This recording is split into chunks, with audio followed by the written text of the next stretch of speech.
बिहार की राजनीति में एक बार फिर सीएम नीतीश कुमार का नाम सभी की जुबान पर है। दरअसल बिहार में अगले साल होने वाले विधानसभा चुनाव की तैयारी चल रही है और सभी ये कयास लगाए बैठे हैं कि शायद नीतीश कुमार एक बार फिर पलटी मारेंगे। वहीं जेडीयू की नजर महिला वोट बैंक पर है।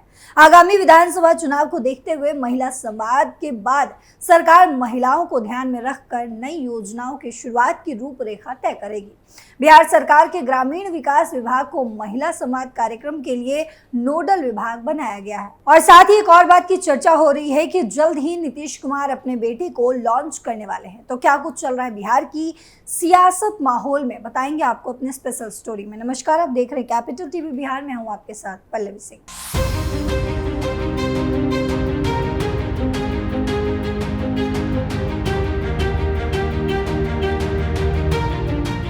बिहार के मुख्यमंत्री नीतीश कुमार की अध्यक्षता में मंगलवार को हुई कैबिनेट बैठक में कुल 9 एजेंडों पर मुहर लगी है, जिसमें एक प्रस्ताव महिला संवाद यात्रा पर होने वाले खर्च से जुड़ा हुआ है। अगले साल होने वाले बिहार विधानसभा चुनाव के पहले नीतीश कुमार महिला मतदाताओं को साधने के लिए बड़ा दांव चलने जा रहे हैं। नीतीश कुमार पूरे बिहार में महिला संवाद यात्रा पर निकलेंगे। उनकी कैबिनेट में मंगलवार को महिला संवाद कार्यक्रम के आयोजन को मंजूरी दी गई। इस यात्रा पर कुल 226 करोड़ रुपए खर्च करने की मंजूरी कैबिनेट ने दी है। राज्य सरकार ने महिला सशक्तिकरण के लिए जो काम किए हैं, मुख्यमंत्री नीतीश कुमार उन पर राज्य भर की महिलाओं से संवाद करेंगे। बिहार में 48% वोटर महिलाएं हैं। राजनीति की भाषा में कहें तो महिला मतदाता नीतीश का सॉलिड वोट बैंक है।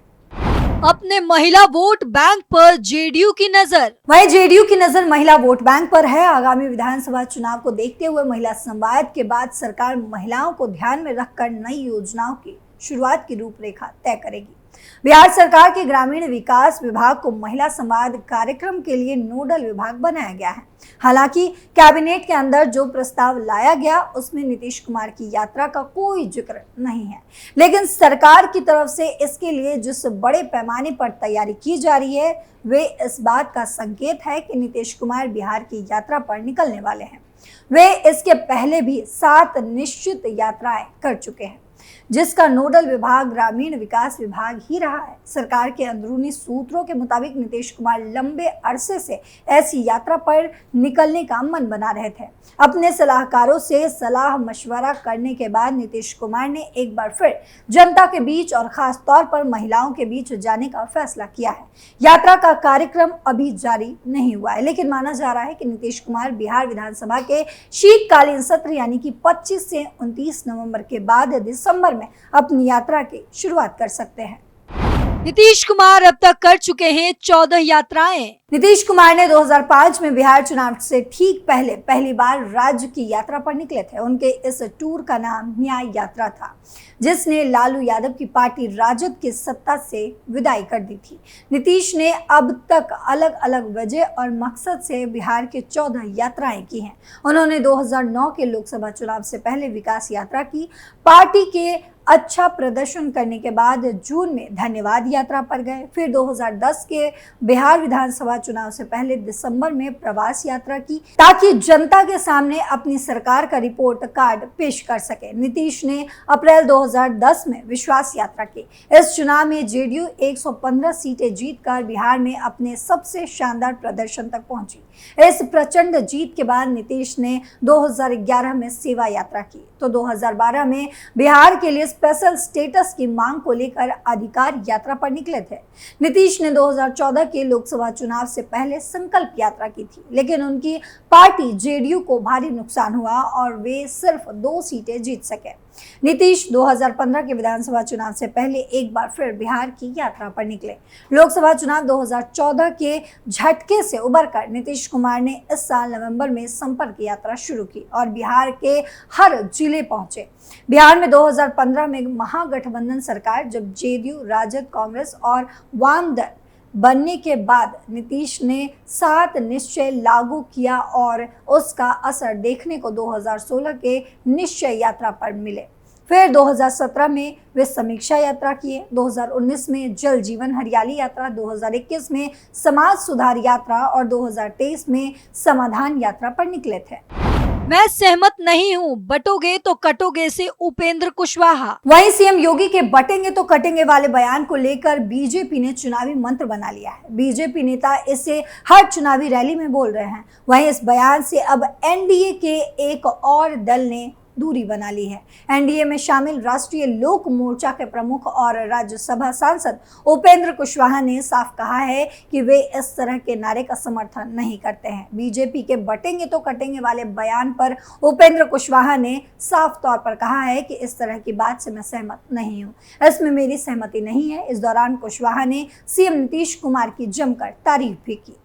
कुशवाहा ने नीतीश कुमार की तारीफ की। कुशवाहा ने कहा कि नीतीश कुमार के नेतृत्व में बिहार सरकार अधिक से अधिक लोगों को रोजगार और नौकरी देने की दिशा में मजबूती से काम कर रही है। शिक्षा विभाग द्वारा नियुक्ति पत्र वितरण समारोह को लेकर पूछे गए एक प्रश्न के उत्तर में उन्होंने कहा कि ये अच्छी बात है, सरकार और मुख्यमंत्री ने जो वादा किया है वे पूरा किया जा रहा है। इसके लिए मुख्यमंत्री का बहुत बहुत आभार।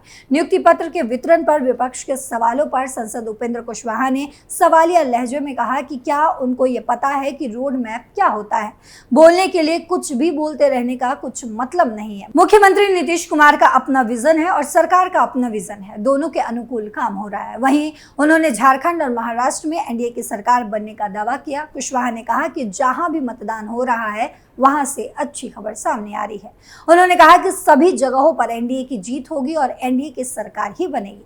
पटना में पत्रकारों से चर्चा करते हुए उन्होंने कहा कि मुख्यमंत्री नीतीश कुमार झारखंड में चुनाव प्रचार के लिए नहीं गए, लेकिन उससे कोई फर्क नहीं पड़ने वाला है। एनडीए की सरकार बनेगी, कहीं कोई कठिनाई नहीं है। महाराष्ट्र चुनाव के दौरान कैश कांड में भाजपा के बिहार प्रभारी विनोद तावड़े का नाम उछलने पर उन्होंने कहा कि कुछ लोग सिर्फ आरोप लगाते रहते हैं, लेकिन आरोपों से कुछ नहीं होता। भाजपा के नेताओं ने इसको लेकर अपनी बात कह दी है। जो सच बात थी वे सामने आ गई है, इसीलिए विपक्ष के कहने से कुछ होने वाला नहीं है। निशांत कुमार को लॉन्च करने की तैयारी। बिहार के मुख्यमंत्री नीतीश कुमार के इकलौते बेटे निशांत कुमार एक बार फिर से सुर्खियों में आ चुके हैं। सीएम नीतीश कुमार हाल ही में अपने बेटे निशांत को लेकर हरियाणा गए थे। यहाँ निशांत ने अपनी सादगी से सभी को प्रभावित किया, जिसके बाद कुछ लोग उन्हें बिहार का भविष्य बताने लगे हैं। आपको बता दें कि निशांत कुमार अपने पिता सीएम नीतीश कुमार के साथ हरियाणा के रेवाड़ी शहर में एक तिलक समारोह में शामिल होने के लिए आए थे। हालांकि राजनीतिक गलियारों में उनके पॉलिटिकल डेब्यू की अटकलें तेज हो गई हैं। राजनीतिक गलियारों में एक बार फिर से ये चर्चा शुरू हो गई है कि नीतीश कुमार इस विधानसभा चुनाव में अपने बेटे को लॉन्च कर सकते हैं। वहीं सियासी जानकारों का मानना है कि जेडीयू को बचाने के लिए अब नीतीश कुमार के सामने यही अंतिम विकल्प है। दरअसल उम्र के इस पड़ाव में नीतीश कुमार के लिए सरकार और पार्टी दोनों को एक साथ संभालना मुश्किल हो गया है।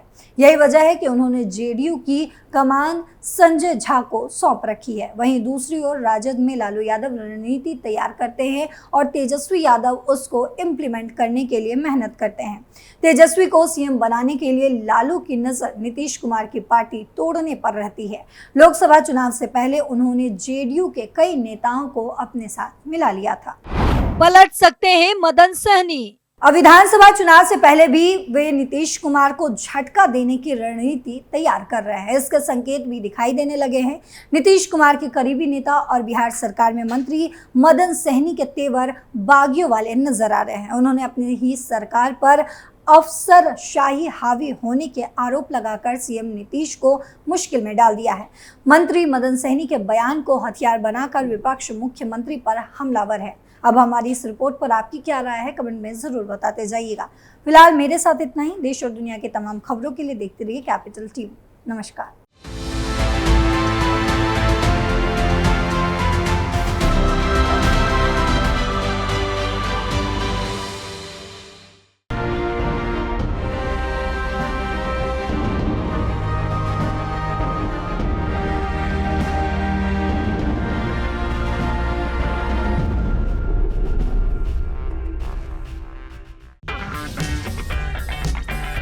अगर आपको हमारा वीडियो पसंद आया हो तो इसे लाइक करें, हमारे चैनल को सब्सक्राइब करें और हाँ, बेल आइकन दबाना ना भूलें ताकि आप तक हमारे वीडियो की नोटिफिकेशन पहुंचती रहे। आप अपना सुझाव हमें कमेंट बॉक्स में दे सकते हैं। हमारे साथ जुड़ने के लिए शुक्रिया।